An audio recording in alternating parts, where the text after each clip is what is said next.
Shalom. Kita baca dari 2 Korintus bab yang pertama dengan perikop yang pertama dan yang kedua, salam dan ucapan syukur dari Paulus. Dari Paulus yang oleh kehendak Allah menjadi rasul Kristus Yesus, dan dari Timotius saudara kita, kepada jemaat Allah di Korintus dengan semua orang kudus di seluruh Akaya. Kasih karunia dan damai sejahtera dari Allah Bapa kita dan dari Tuhan Yesus Kristus menyertai kamu. Ucapan syukur.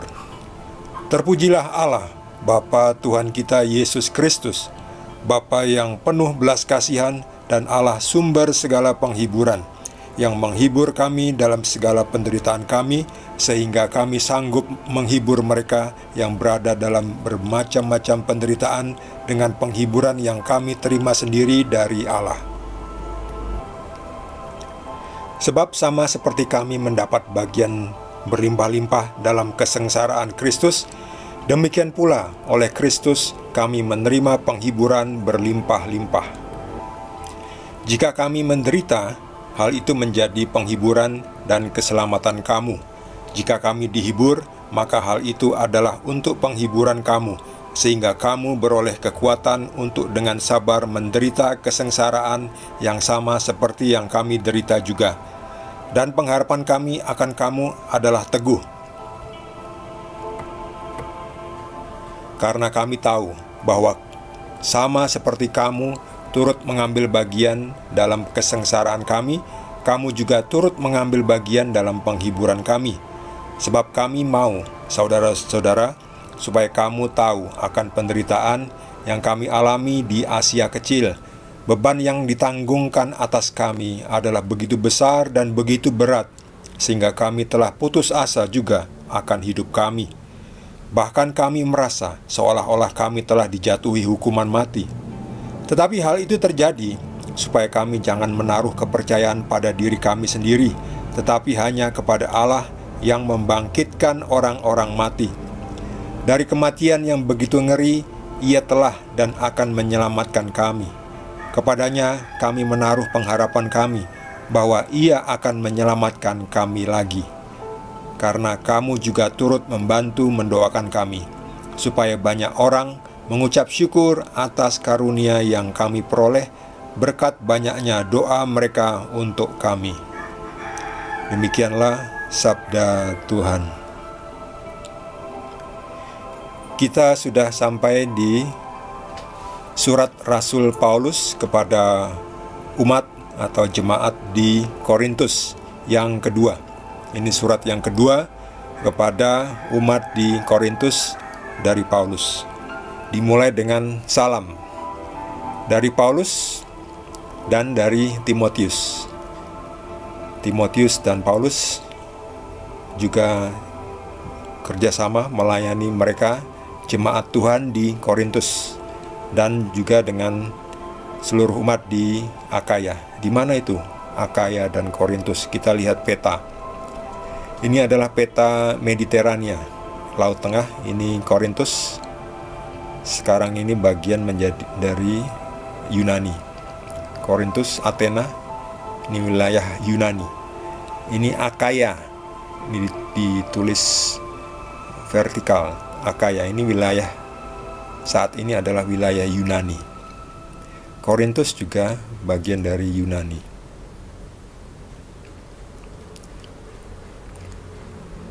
Jadi pelayanan Paulus saat itu cukup jauh, dari Yerusalem ke Tarsus, kemudian ke Pamfilia, ke Efesus, lalu menyeberang ke Korintus, lalu juga ke Tesalonika. Ada juga di Filipi. Nanti ada surat juga kepada umat di Filipi, juga Tesalonika. Di surat kedua ini, 2 Korintus, Paulus ingin menyampaikan pengalamannya, perjalanannya, membawa kabar sukacita, keselamatan dari Tuhan Yesus, mengabarkan tentang Tuhan Yesus, Tuhan yang menjadi manusia yang menderita sengsara untuk menyelamatkan kita.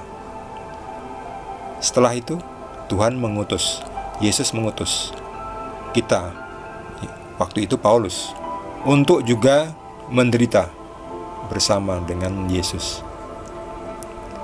Dan nanti juga orang-orang yang mengabarkan Injil itu juga mikul salib, menderita.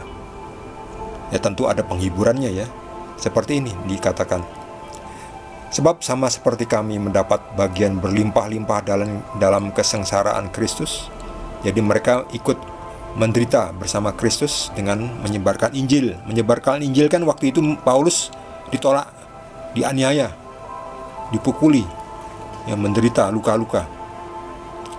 Demikian pula oleh Kristus kami menerima penghiburan berlimpah-limpah. Jadi nggak hanya menderita, tetapi juga banyak penghiburan. Banyak penderitaan, tapi juga banyak penghiburan yang berlimpah-limpah. Jadi jangan kecil hati, walaupun kita harus pikul salib. Dalam memikul salib itu kita juga mendapat penghiburan yang berlimpah-limpah. Penghiburan seperti apa? Penghiburan dari surgawi tentunya ya.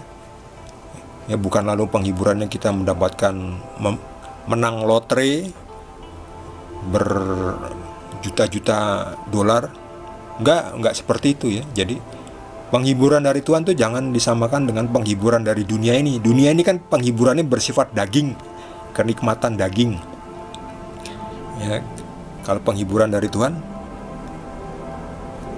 jauh lebih menggembirakan, membahagiakan, menguatkan. Ya tentu juga makanan ya, kita diberi makanan juga ya. Kalau nggak makan kita gimana mau hidup? Gimana punya tenaga untuk pikul salib, untuk berjalan dari satu kota ke kota lain untuk mengabarkan kabar keselamatan dari Tuhan Yesus. Ya kita juga diberi penghiburan fisik juga ya, makan enak juga ya, tempat tinggal yang pantas, yang kita bisa istirahat. Ya mungkin tidak dengan di hotel bintang 5 yang mewah, nggak perlu. Ya kita cukup dengan sesuatu yang layak, yang pantas, ya cukup lah. Lebih dari itu datang dari hawa nafsu, kerakusan, ya, serakah. Mau ya pergi kemana-mana ada transport, ya kita butuh transport. Kalau jalan kaki terus ya nggak mungkin ya. Kalau menyeberang ke pulau seperti ini harus pakai perahu, ya pakai perahu. Apa harus berenang? Ya enggak kan? Ya kita juga pakai akal sehat juga. Ada juga fasilitas bagi Paulus, bagi pengikut Yesus juga, walaupun disuruh mikul salib, tetapi kita juga mendapat fasilitas dari Tuhan. Jadi jangan khawatir, kita mendapat penghiburan, kita cukup rezeki. Bahkan dengan yang diberkati Tuhan itu kita merasa nikmat ya, nikmatnya nikmat dari surga ya. Beda dengan nikmatnya duniawi ya. Beda ya. Jadi selain memikul salib, menderita, tapi Paulus juga menerima penghiburan yang berlimpah-limpah.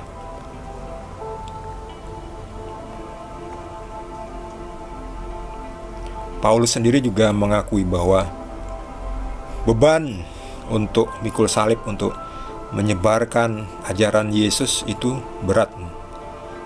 Ya waktu itu kan banyak penindasan ya, sekarang pun masih ya. Apalagi di negara-negara yang mayoritas penduduknya belum mengenal Yesus atau bahkan menolak Yesus. Banyak ditindas ya. Bangun gereja di Indonesia apa gampang? Gampang tidak? Gampang nggak? Enggak kan?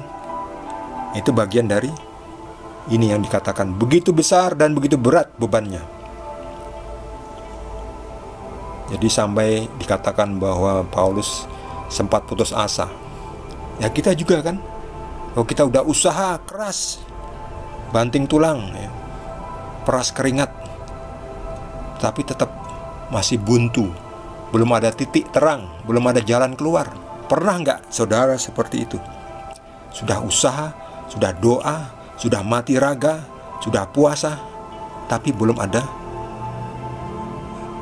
titik terang, belum ada solusi, belum ada pertolongan Tuhan.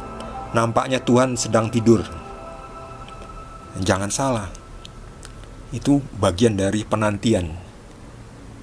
Penantian kita harus, itu bagian dari menunggu. Kita harus sabar. Kalau kita setia, kita akan melihat titik terang itu. Dan ketika kita sampai ke titik terang itu, kita akan merasa sangat plong, sangat gembira, sangat bahagia, sukacita. Jadi Paulus juga pernah merasa ya, seolah-olah telah dijatuhi hukuman mati. Itu ya. Walaupun akhirnya Paulus juga dihukum mati juga ya. Tapi itulah bagian dari menjadi martir yang sejati, mikul salib. Final, sampai garis akhir, sampai garis final. Telah bertanding dengan baik, mencapai garis akhir. Itulah Paulus. Paulus mati, ya hidup kembali ya, untuk kemuliaan bersama Yesus. Itu janji Yesus.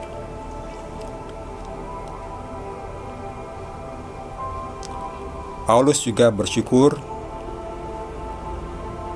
karena doa-doa umat yang Paulus layani, karena doa-doa itu juga menguatkan Paulus dan rekan sekerjanya dalam melayani Tuhan keliling dari satu tempat ke tempat lain, dari satu desa ke desa lain, dari satu pulau ke pulau lain, menguatkan.